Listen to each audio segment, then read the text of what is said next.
Demerara and Essequibo 99.1 FM. Burby's 99.5 FM. Kaieteur Radio.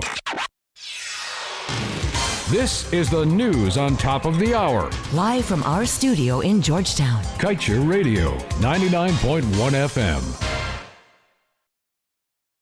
Good evening and welcome to this evening's newscast on Kaieteur Radio. I am Kevin Smith. Let's get to the news in detail. While the draft local content policy contains provisions which encourage joint venture partnerships between citizens and foreign companies, it must ensure that there is adequate protection to prevent Guyanese from being rented or used as window dressing. This perspective was recently preferred by Senior Vice President of the Georgetown Chamber of Commerce and Industry, Timothy Tucker. During his first appearance on Kaieteur Radio's program, Guyana's Oil and You, Tucker was keen to note that the current draft is a vast improvement over the one that was promulgated by the former coalition regime. Be that as it may, Tucker said, the final policy must have a clear-cut, foolproof definition of what qualifies as a local business. In his eyes, a foreign company should not be able to cheat the system by using the name of a Guyanese on registration documents, stating that the local has 51% ownership and say that they are now a local business, when in reality, the local partner is just there as window dressing. And now let's tell you the PPPC government has been in office for 8 months, but has not held a single post-cabinet press briefing.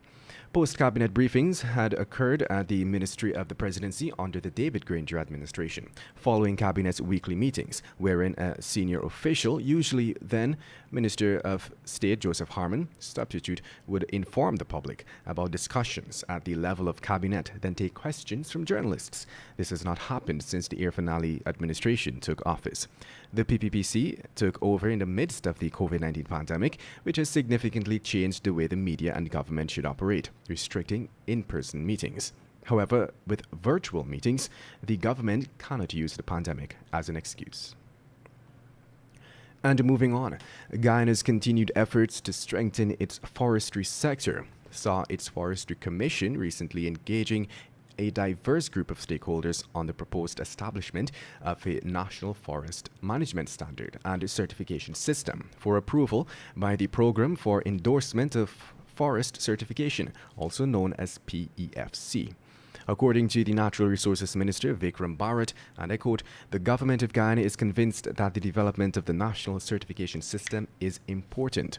He was adamant the move adds to the efforts to showcase sustainable forest management practices and gain greater acceptance in the globally demanded market. And coming from Al Jazeera, U.S. President Joe Biden said he suggested to British Prime Minister Boris Johnson in a phone call on Friday that democratic countries should have an infrastructure plan to rival China's Belt and Road Initiative. China's initiative is a multi-trillion-dollar infrastructure scheme launched in 2013 by President Xi Jinping, involving development and investment initiatives that would stretch from East Asia to Europe. The project would significantly expand Guyana's economic and political influence, raising concerns in the U.S. and elsewhere. Biden's remarks came after he said on Thursday he would prevent China from passing the U.S. to become the most powerful country in the world, pledging to invest heavily to ensure the U.S. prevails in the ever-growing rivalry between the world's two largest economies. Biden's plans to unveil the multi-trillion-dollar plan to upgrade U.S. infrastructure next week. In other news, former Assistant Commissioner of Police Kevin Adonis and 3 other members of the Guyana Police Force yesterday made their first court appearance after they were slapped with a $19 million fraud charge. The defendants, along with Kevin Adonis, are Raul Haynes, Jermaine Fraser, and Michael Corbin. The 4 were slapped with a joint charge, while Corbin and Haynes were slapped with individual charges. The first charge alleged that they and persons unknown conspired in 2019 and stole $19.3 million belonging to the Guyana Police Force. Get the full details in today's Kaieteur News. And now let's tell you, the bullets that riddled the body of popular gold dealer Ricardo Fonsecas may not have been intended for him, but rather his close associate, Shahid Roger Khan. This was disclosed by sources. Fonsecas was executed last March 21st in front of Palm Court at 22 hours. We were told that shortly before the shooting, he was seen entering the nightclub with Roger Khan and another associate. While many theories float as to why anyone would want to harm Fonsecas, Sources close to the investigations presented a clear outline of the assumption. It was said that both Fagundez and Khan were identically dressed at the time of the shooting. Added to that, Khan and Fagundez are said to have the same height and build. Not to mention, Fagundez would regularly drive Khan's black Ford pickup. And now let's tell you the Irfan Ali-led administration is steadfast in its plans to land a multi-billion-dollar pipeline at Wales on the west bank of Demerara for the proposed gas-to-shore project, despite the widespread criticism it has faced from industry experts. Many share the same concern that the government is moving too fast and should pump their brakes, at least until a thorough plan is laid out to show exactly how the project will benefit Guyanese. Vice President and local oil boss Dr. Bharat Jagdeo has touted a reduction in electricity costs as one of the most crucial benefits to be had. On this premise, no financial feasibility study will be conducted, as according to the Vice President, that aspect is a no-brainer. But international environmental lawyer Milind Janki is taking him to task on his comments and is now challenging Dr. Jagdeo to present irrefutable evidence in support of his claim.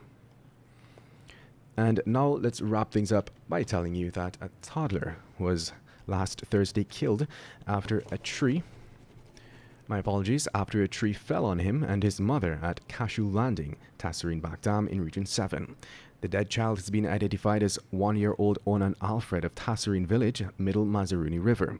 According to police, the child was in the company of his parents, 18-year-old Corsia Alfred and Ming Daniels, when a tragic incident occurred.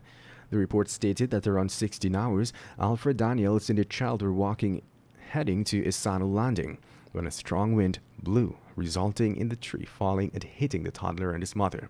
It is understood that the toddler was picked up in an unconscious state and rushed to the Isano Health Center, where he was pronounced dead on arrival. Want value for your advertising dollar? Then place your ads on Kaieteur Radio's Newscasts. Streamed live on 6 different mediums, reaching hundreds of thousands. Advertise today and watch your dollar grow. Call us on 225-8465 or 226-8210 today. It is now 19 hours 8 in Guyana, or 7:08 p.m. Coming up next, an excerpt from the Glenn Lal Show, Tell It As It Is.